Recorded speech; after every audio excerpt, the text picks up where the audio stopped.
शास्त्राज्ञा करते हैं कि अगर व्यास मंच पर बैठकर के व्यास जी कथा कर रहे हैं और उस बीच में यदि पिताजी आ जाएं तो पिताजी को हाथ जोड़ करके प्रणाम करे और अपने कथा प्रवाह को कहता रहे।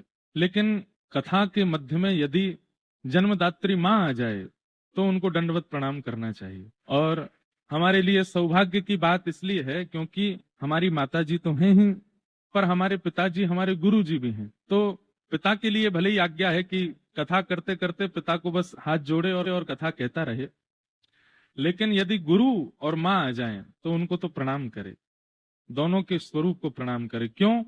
माँ कौन? जो देह को जन्म देवे, वो माँ है। और गुरु कौन?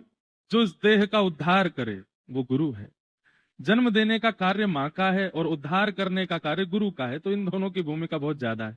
वैसे हमारे यहाँ कई बार गुरु और माँ की पदवी को इतना ऊंचा बता देते हैं, पिताजी बेचारे नीचे ही रहते हैं।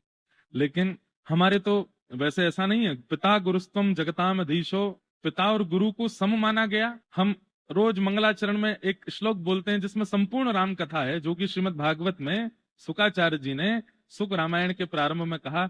उसमें भी कहते हैं पिता की आज्ञा मान करके राम जी वन नहीं गए। भागवत जी में लिख रहे हैं गुरुवर थे त्यक्त राज्यो, गुरु की आज्ञा से राज्य का त्याग किया। तो गुरु कौन? बोले पिता गुरु ही है, गुरु सम ही है। तो ऐसे हमारे मात्र पितृ चरण दोनों पधारे हैं।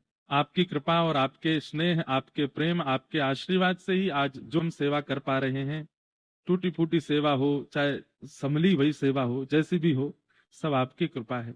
और बहुत कम संयोग ऐसा बन पाता है कि आप दोनों आकर के आशीष दें। और वृंदावन से बाहर तो मुश्किल ही होता है, लेकिन श्री अयोध्या जी में रामलला के दर्शन